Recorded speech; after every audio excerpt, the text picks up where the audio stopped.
마태복음 13장에는 7가지 비유가 나옵니다. 그중 오늘 읽은 본문은 그물 비유로서 전체 비유의 결론이라고 말할 수 있습니다.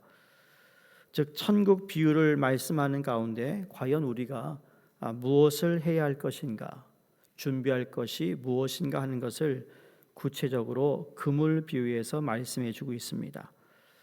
아마 예수님의 많은 비유들을 알고 있지만 그물에 관한 비유를 그리 많이 설명하는 분들은 없는 것 같아요.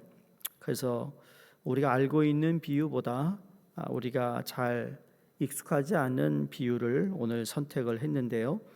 먼저 그물 비유는 교회 안에 모든 것이 섞여 있다라는 것을 가르쳐 줍니다. 또 이 그물 비유는 그물을 던져서 많은 고기를 이 세상에 또 여기저기 있는 고기들을 전부 다 교회로 모아야 할 책임이 우리에게 있다라는 것을 말씀합니다. 마지막으로 마지막 때 우리 예수님이 재림할 그때가 되면 모든 것을 구별할 텐데 좋은 고기와 못된 고기, 정한 고기와 부정한 고기를 나누듯이 모든 것을 나누는 그러한 때가 온다는 것을 말씀하고 있습니다. 한국에도 가끔 보면 어부의 삶이 어떤가, 밤에 나가서 무슨 고기 종류를 잡아오는 그 어부들의 이 다큐멘터리 있잖아요. 미국에도 디스커버리 채널을 보면 넓은 바다에서 많은 고기를 잡을 때 배와 배 사이에 큰 그물을 연결하기도 하고 같은 속도로 이 바다를 훑을 때 많은 고기를 잡습니다. 특별히 이 밤에 많은 고기가 잡힌다는 것입니다. 이것은 우리에게 매우 많은 것을 시사해 줍니다. 왜냐하면 전도라는 것이 그렇습니다. 밤에, 인생의 밤에 역경에 처해 있는 영혼들에게 질병에서 허덕이는, 그래서 어두움 가운데 있는 사람들에게 전도를 하는 것만큼 좋은 효과가 또 있겠느냐라는 것이죠. 전도라는 게 좋을 때 하는 게 아니고요. 우리 인생에 힘들고 어려운 사람들에게 예수 그리스도를 전하기가 훨씬 더 쉽다라는 거예요. 예수님 때도 그랬잖아요. 예수님이 굳이 가난하고 병든 자를 찾아가신 것도 있겠지만 그 비교가 되는 것이 그 좋은 집에 좋은 음식 먹고 세상에 좋은 거 다 누리며 사는 사람들을 예수님이 찾아가지 않았습니다. 소외된 자들, 정말 갈급한 사람들을 예수님이 그들이 천국에 들어갈 것이라는 말씀을 했거든요. 그러니까 성경에 그물이 여러 가지 의미로 기록되어 있는데 잠언서 13장에 보면 사망이라는 그물이 나옵니다. 또 잠언서 7장에 보면 음녀의 그물이다. 그러니까 남자를 일단 한번 잡아놓고는 그 그물 안에서 헤어나지 못하게 하는 아주 악한 것을 얘기할 때 얘기하죠. 에스겔서 12장에도 보면 심판의 그물이 나옵니다. 심판도 우리에게 있어서는 그물과 같은 것이라는 거죠. 그러나 여기 오늘 본문에 나오는 그물은 그런 그물이 아니라 교회의 그물을 이야기합니다. 실질적으로 교회가 그 역할을 어떻게 해야 하는가? 여러분, 우리 교회가 또 우리의 신앙생활 가운데 우리 교회가 그물의 역할을 제일 잘 할 수 있는 부서가 어딜까요? 한번 생각해 보셨어요? 우리가 1:1 전도도 하지만 요새는 1:1 전도가 참 어려워요. 그래서 그물 전도를 해야 된다라는 그러한 이야기가 오래전부터 나오죠. 그 그물 전도라는 건 혼자 하는 것이 아니라 같이 힘을 합쳐서 그물을 던지는 겁니다. 그러면 구역이라는 단위가 작지만 이 구역이 그물의 역할을 제일 잘할 수 있습니다. 구역 활동이 활발하게 잘 이루어져야 된다는 것이 중요합니다. 구역이라는 게 옛날부터 우리가 그냥 모여서 친교하고 잠시 예배드리고 그것이 전부가 아닙니다. 왜 우리의 사명은 먹고 마시는 데 있지 않습니다.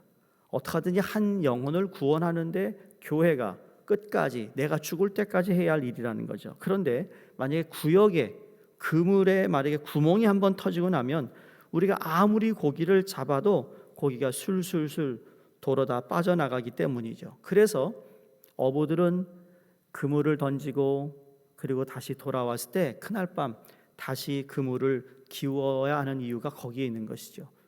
우리가 그물이라는, 우리 구역이라는 그물을 통해서 여러분 전도의 활동이 넓어지기를 간절히 바랍니다. 오늘 본문을 보면 좋은 것이 있고 나쁜 것이 있다고 그랬어요. 천국은 마치 바다에 치고 각종 물고기를 모으는 그물과 같으니, 여기서 말하는 천국은 눈에 보이는 천국, 바로 교회를 말합니다. 근데 48절에 그물에 가득함에 물가로 끌어내고 앉아서 좋은 것은 그릇에 담고 못된 것은 내어 버렸다 그랬습니다.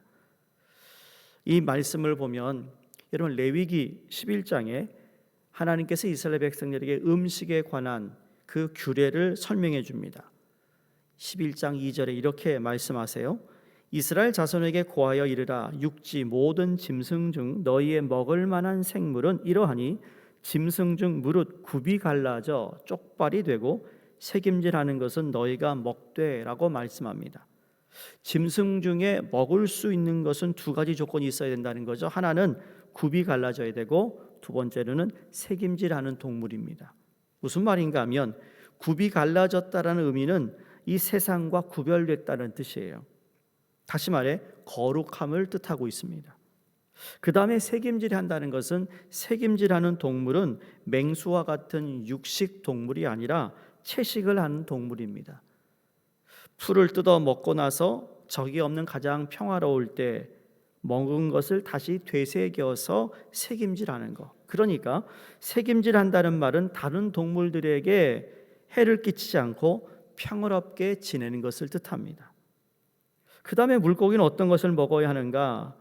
물에 있는 모든 것 중 너희가 먹을 만한 것은 이것이니 무릇 강과 바다와 다른 물에 있는 것 중에 지느러미와 비늘이 있는 것을 너희가 먹으라 라고 레위기 11장에 나옵니다. 그러니까 성경에 보면 우리가 먹을 수 있는 물고기는 지느러미가 있는 비늘이 있어야 한다는 겁니다. 지느러미는 무슨 역할을 하죠? 세상의 물결을 다시 차고 올라갈 수 있는, 그래서 수염쳐 올라갈 수 있는 것을 뜻합니다. 물결이 흘러가는 대로 살아가는 것이 아니라는 거죠. 지느러미를 치며 헤엄쳐 거슬러 올라갈 수 있는 것. 그냥 단지 먹는 것을 정한 것뿐만 아니라 하나님은 우리의 삶이 그 먹는 것을 통하여서라도 그 먹을 때마다 우리에게 리마인드 해주고 있는 말씀이라는 거죠. 여러분 비늘은 어떤 걸까요? 비늘이 있는 고기는 물속 깊이 안 들어갑니다. 상어 같은 그러한 동물은 아주 수심이 너무 낮은 곳으로 들어가잖아요. 그래서 큰 상어에다가 뭔가 이렇게 뭘 달아가지고 그래서 세럴라이트로 상어가 어디가 있는가를 찾는 그러한 과학자들이 있는데요. 수심이 너무 깊은 데 내려가면 이 세럴라이트로 상어가 어디 있는지 잡히지 않는다고 합니다. 그런데 비늘이 있는 물고기는요, 깊은 물 속에서 살지 않는다라는 거예요. 무슨 의미인가? 우리 믿는 사람들이 세속의 깊은 속에, 죄악의 깊은 속에 들어가면 안 된다라는 의미입니다. 물론 우리는 지금 우리는 뭐 유태인들이 아니니까 여러 가지 우리가 음식을 다 먹습니다. 그리고 다 깨끗하고 선한 것입니다. 그런데 굳이 이렇게 성경에서 설명을 하고 있는 이유는 우리로 하여금 그걸 먹을 때마다 우리는 이 세상에 속한 것이 아니요, 우리는 물결이 흘러가는 대로 살아가는 존재가 아니라 구별된 삶을 살아가는 것을 이야기합니다. 우리는 택함을 받았다는 의미가 그런 거예요.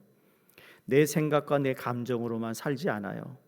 여러분 우리가 만약에 신앙생활 하는데 감정의 굴복이 많다? 그건 정말 기도해야 할 제목입니다. 감정의 굴복이 많으면 나만 힘든 게 아니에요. 주위에 있는 사람들 너무 힘들게 하거든요. 가정을 잘 보면 거기에 분위기 메이커가 있습니다. 근데 그 분위기 메이커가 항상 밝고 긍정적이면 좋아요. 그런데 그 분위기 메이커가 늘 인상 쓰고 있고 집에 들어가면 아버지나 어머니의 컨디션에 따라서 아이들이 그냥 살얼음을 걸어야 하는 것처럼 집안을 다닌다면 그거 정말 심각한 거예요. 더구나 예수를 믿는 사람이 그렇다면 그거 정말 기도 제목 중에 기도 제목이라는 거죠. 여러분의 전도회나 구역을 이제 우리가 시작했는데 그 누구 한 사람이 좋은 분위기를 메이크하면 좋은데 부정적이고 좀 썰렁한 그런 분위기 메이크를 한다면 기도할 일이 많겠죠. 49절로 봅니다. 세상 끝에도 이러하리라. 천사들이 와서 의인 중에서 악인을 갈아내어 풀무불에 던져 넣으리니 거기서 울며 이를 갈미 있으리라. 이것은 우리에게 하나의 경고가 되기도 합니다. 이제 마지막 때가 되면 천사를 보내서 마치 고기들을 다 모아서 물가로 끌어내어 구별하듯이 갈라낸다는 것입니다. 지금 계속 항공사의 이 사고가 참 많습니다. 요한계시록에 보면 혼란의 시대가 올 거라는 것을 우리에게 이미 말씀하셨어요. 이미 우리가 마지막 때를 살고 있는 것은 맞습니다. 여기 물가라고 하는 것은 구별할 장소예요. 심판의 장소를 말하고 있다라는 거죠. 이 심판의 장소에서 하나님의 보좌 앞에 둘을 나눌 것이다. 마지막 끝날 때가 되면 우리가 준비해야 하는데 이 심판의 때가 다가오기 전에 못된 고기일진데 하나님 앞에 회개할 것을 경고하고 있는 말씀입니다. 성경은 분명히 우리들에게 의인은 없나니 하나도 없다고 말씀했어요. 우리는 사실 다 못된 고기입니다. 그러나 우리가 좋은 고기가 될 수 있는 비결이 무엇이었죠? 오직 의인은 믿음으로 말미암아 살 것이라고 말씀했습니다. 이건 현재 진행형입니다. 내가 과거에 예수 믿은 것 가지고 평생 일구어가며 살아가는 사람이 있습니다. 오늘도 우리는 믿음으로 말미암아 살아간다는 사실을 잊어서는 안 된다는 것이죠. 다시 말해 나는 예수 그리스도를 믿어 구별된 하나님의 사람이다. 우리는 이 세상에 속한 사람이 아니다. 이 세상에 깊이 빠져 살아갈 수 있는 그런 인생이 아니라 지금도 구역을 통해 나 개인을 통해 교회를 통해 어떻게 하면 영혼을 구원할 수 있는 그물의 역할을 할 것인가. 여러분 여기에 우리의 관심을 쏟을 수 있기를 주의 이름으로 부탁을 드립니다. 그렇게 될 때 우리는 많은 좋은 열매를 맺을 수 있다라고 말합니다. 내가 열매를 맺는 게 아니고요. 하나님이 열매를 맺게 하신다는 겁니다. 요한복음 15장에 보시면 포도나무 비유를 얘기하시면서 너희가 내 안에 내가 너희 안에 내 말이 너희 안에 거하면 무엇인지 구하라. 이 말씀을 우리가 잘 알잖아요. 그러면서 열매를 맺는다라는 건 내가 주님 안에 거할 때 열매를 맺는다는 겁니다. 그런데 내가 열매를 맺겠어요. 그래서 열매를 맺는 게 아니에요. 내가 주님 안에 거하는다는 이야기는 주님이 주시는 말씀에 내가 순종하고 그 말씀대로 따라갈 때 하나님이 내게 열매를 주신다는 거예요. 그게 바로 성령의 9가지 열매인 거예요. 그냥 교회를 다닌다고 되는 게 아니라는 거죠. 내가 교회를 이 교회 창립 멤버다, 내가 무슨 공을 세웠다. 여러분 그것도 참 우리가 하나님께 감사하고 영광 돌릴 일이지만 그보다 더 중요한 것은 아까 말씀드렸던 내가 주 안에 지금도 있는가. 오직 의인은 믿음으로만 산다고 하셨는데 내가 아직도 정말 하나님께서 기뻐하시는 삶, 나를 통해 하나님의 열매가 맺히고 있는가. 여러분 그 나무가 좋은 건지 안 좋은 것은 열매를 보면 안다 하신 말씀처럼 우리 여전히 주님 안에서 영혼을 구하고 나를 통하여 하나님이 일하고 계시는 열매를 우리 하나님께 드릴 수 있기를 간절히 바랍니다. 모두 정한 고기, 좋은 고기가 되어서 하나님께 인정받고 마지막 때에 주님의 그릇에 다 담길 수 있는 신실한 여러분과 제가 되기를 주의 이름으로 축원드립니다. 기도하겠습니다. 하나님 아버지 감사합니다. 주님께서 우리에게 가르쳐 주신 여러 비유 가운데 하나님 교회가 천국처럼 그물을 통하여 많은 영혼들을 구원할 수 있는 귀한 책임을 주셔서 이 사명을 잘 감당케 하여 주시옵소서.